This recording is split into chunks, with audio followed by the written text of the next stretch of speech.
안녕하세요. 매일 아침 말씀 묵상에 오신 여러분을 진심으로 환영합니다. 11월 11일 목요일, 너희의 어려움 때문이 아니라. 기억절, 내가 하나님의 은혜를 패하지 아니하노니 만일 어렵게 되는 것이 율법으로 말미암았으면 그리스도께서 헛되이 죽으셨느니라. 갈라디아 2장 21절 말씀. 생각할 문제, 성경의 핵심 주제는 무엇인가요? 이스라엘의 역사 속에 어떻게 그 핵심 주제가 나타나 있습니까?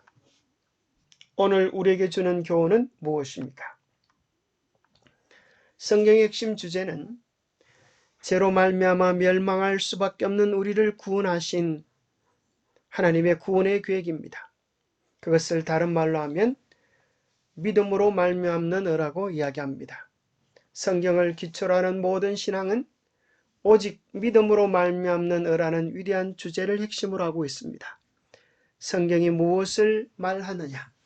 아브라함이 하나님을 믿음에 이것이 그에게 의로 여겨진 바 되었느니라. 오직 이것을 기록함은 너희로 예수께서 하나님의 아들 그리스도이심을 믿게 하려 하며 또 너희로 믿고 그 이름을 힘입어 생명을 얻게 하려 함이라. 성경에 기록된 목적은 예수 그리스도께서 우리의 구세주이심을 믿게 하려 하며 또 믿음으로 말미암아 우리로 하여금 영원한 생명을 얻게 하기 위한데 그 목적이 있습니다. 그렇다면 믿음으로 말미암은 의라고 하는 것은 무엇입니까? 그것은 사람의 영광을 먼지로 덮어버리고 사람 스스로가 할 수 없는 일을 사람을 위해 이루어 주시는 하나님의 일입니다. 사람들이 자신이 아무것도 아님을 깨닫게 될 때 그들은 비로소 그리스도의 의로 옷 입혀질 준비가 된 것입니다. 믿음으로 말미암는 의는 무엇입니까? 그것은 죄로 말미암아 죽은 자를 살려내시는 것입니다. 그리고 성령의 은혜를 통하여 새롭게 살게 해주시는 것입니다. 바로 예수님께서 친히 보여주신 십자가가 우리를 위한 주님의 사랑이고 무덤 가운데서 부활하신 예수 그리스도의 부활의 권세가 죄 가운데서 승리케 해주시는 주님의 계획인 것입니다. 예수 그리스도의 십자가를 바라보십시오. 그러면 우리의 모든 죄를 지신 주님의 그 십자가의 긍휼과 은혜 속에서 우리는 새로운 소망을 발견하게 되는 것입니다. 그런데 그 사랑은 우리를 살리고 우리를 구원하기 위하여 우리의 모든 죄와 저주들을 다 슬프고 고통스럽고 나쁜 것들은 그분이 다 지시기로 작정하시고 가장 좋은 것들을 우리에게 주시기로 작정하셨습니다.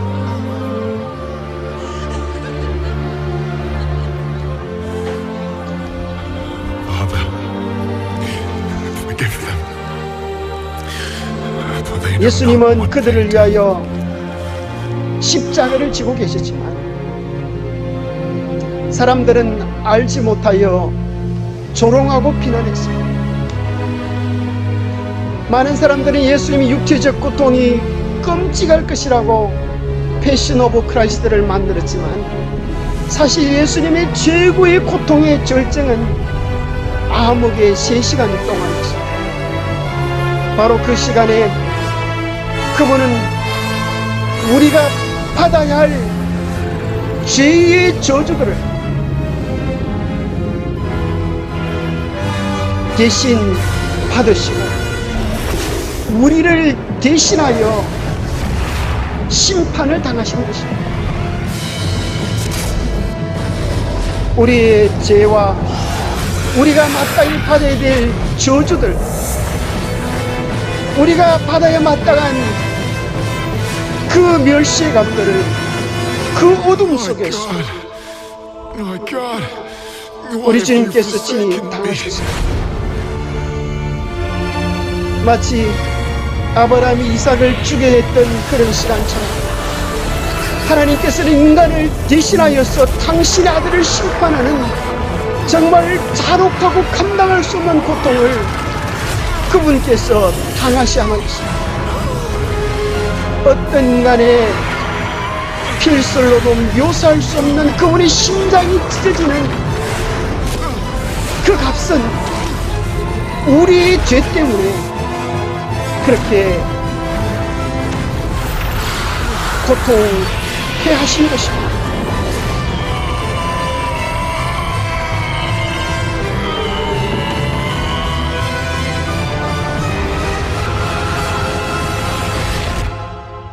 그분께서 우리의 죄값을 다 감당하시고 우리 대신 심판의 자리에 나가시고 그분은 다 이루셨다고 승리의 함성을 지르셨습니다. 우리의 죄값이 다 지불되어져 이제 그분의 대속으로 인하여 우리는 영원한 사랑, 영원한 빛, 영원한 기쁨을 누리게 될 것입니다. 죽을 수밖에 없는 가련한 우리를 위하여 하나님의 거룩한 생명의 값이 지불되어졌습니다. I commit my spirit.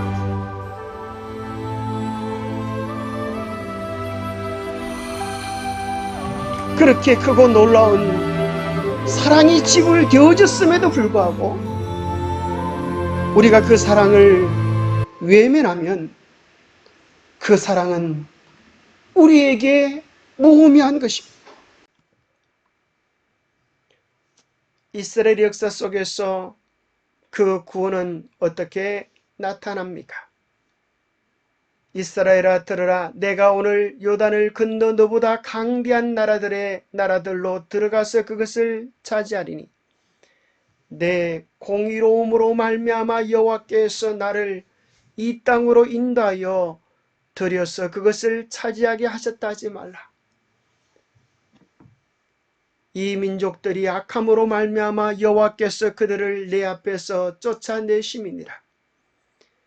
내가 가서 그 땅을 차지하면 내 공의로 말미암음도 아니며 내 마음이 정직함으로 말미암음도 아니요 이 민족들이 악함으로 말미암아 내 하나님 여호와께서 그들을 내 앞에서 쫓아내심이라. 여호와께서 이같이 하심은 내 조상 아브라함과 이삭과 야곱에게 하신 맹세를 이루려 하심이니라. 그러므로 내가 알 것은 내 하나님 여호와께서 내게 이 아름다운 땅을 기업으로 주신 것이 내 공의로 말미암음이 아니니라. 너는 목이 곧은 백성이니라. 신명에는 끊임없이 하나님의 출애굽의 놀라운 역사들, 광야의 인도하심, 약속의 땅에 들어가게 하시는 이 모든 것들이 우리의 선함 때문이 아니라 전적으로 하나님의 사랑 때문임을 이야기해 주고 있습니다. 새 번역에는 이렇게 번역해 주고 있습니다. 당신들의 하나님이 그들을 당신들 앞에서 내쫓으신 다음에 행여 내가 착하기 때문에 주님께서 나를 이끌어들여 이 땅을 차지하게 하셨다고 생각하지 마십시오. 현대인의 성경에는 여러분은 속으로 우리가 선하기 때문에 여호와께서 우리를 이곳으로 인도하여 이 땅을 차지하게 하셨다고 생각하지 마십시오라고 기록해 줍니다. 행여 우리가 착하기 때문에, 행여 우리가 의롭기 때문에, 행여 우리가 선한 일을 많이 했기 때문이라고 착각하지 말라고 이야기해 주고 있는 것입니다. 만일 누군가 복음에 관한 바울의 가르침을 요약하고자 한다면 신명기 9장 5절에서 그 답을 찾을 수 있을 것입니다. 하나님께서 구원하시는 것은 내 공의로 말미암음도 아니며 내 마음이 정직함으로 말미암음도 아니다.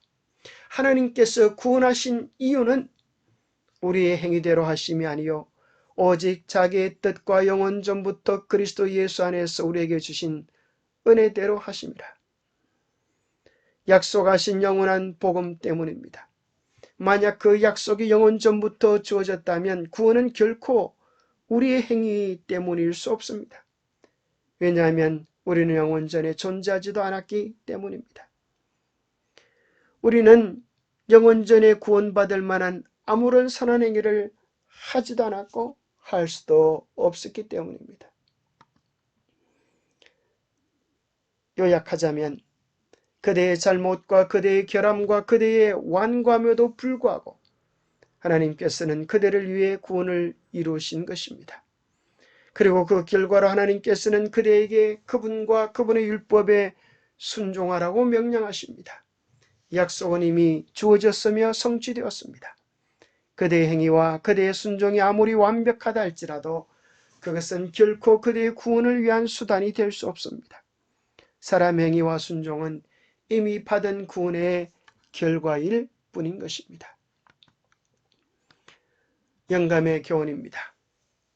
우리가 하나님의 율법과 조언을 이루어야 하는 반면에 우리는 율법의 행위로 구원을 얻을 수 없다. 그런가 하면 우리는 순종 없이 구원을 받을 수도 없다. 율법은 품성을 측정하는 표준이다. 그러나 우리는 중생케 하는 그리스도의 은혜 없이 하나님의 계명을 지킬 수 없다. 오직 예수님만이 우리를 모든 죄에서 깨끗하게 하실 수 있다. 우리를 중생케 하시는 것은, 우리로 하여금 순종케 하는 것은 그리스도의 은혜입니다. 우리의 모든 저주와 아픔을 대신 당하신, 우리에게 새 생명을 주신 그리스도의 은혜가 우리를 죄에서 깨끗게 하실 수 있는 것입니다. 구원은 예수님의 역사하십니다. 창조도 그러하고 구속도 그러하고 회복도 그러한 것입니다. 그리스도께서 우리 안에 계시는 것입니다. 그리스도께서 우리 안에서 하신 일입니다. 구원을 한마디로 말하면 나는 죽고 그리스도께서 내 안에 사시는 것입니다. 그것은 바닷가에 가면 우리가 흔히 볼 수 있는 소라게의 모습과도 같습니다. 나는 죽은 껍데기 같은 소라 껍질이고 주님은 우리 안에 와 사시면서 우리는 살아갈 수 있는 것입니다. 성령의 은혜를 통해 우리는 새로운 삶을 살아갈 수 있게 되는 것입니다. 그런데 우리가 주님의 은혜로 구원을 받은 우리가 때로는 헛된 믿음을 가질 수도 있다고 하는 사실을 기억하십시오. 그분의 은혜를 따라 은혜 위에서 나아갈 때 우리는 영원한 사랑으로 영접되게 될 것입니다. 은혜를 받는 손은 믿음입니다. 은혜를 받는 손은 순종인 것입니다. 은혜를 대가로 받는 손은 행위입니다. 우리의 대가를 지불하는 우리의 행위로 은혜를 받을 수는 없습니다.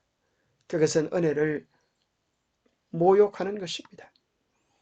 은혜를 무시할 수도 있습니다. 그것은 우리가 그 귀한 은혜를, 십자가의 은혜를 거절하는 것 뿐만 아니라 그 은혜를 망각하고 은혜와 상관없이 사는 배은망덕한 삶은 은혜를 무시하는 것이요, 은혜를 멸시하는 것입니다. 세 번째, 은혜가 은혜되게 하는 것이 있습니다. 은혜가 은혜되게 하는 손은 무엇입니까?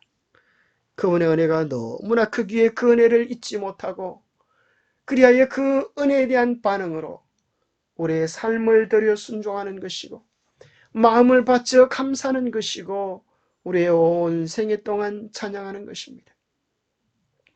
은혜가 진실로 은혜되게 하기 위해서는 우리의 삶에 순종과 감사와 찬양이 끊이지 않아야 되겠습니다.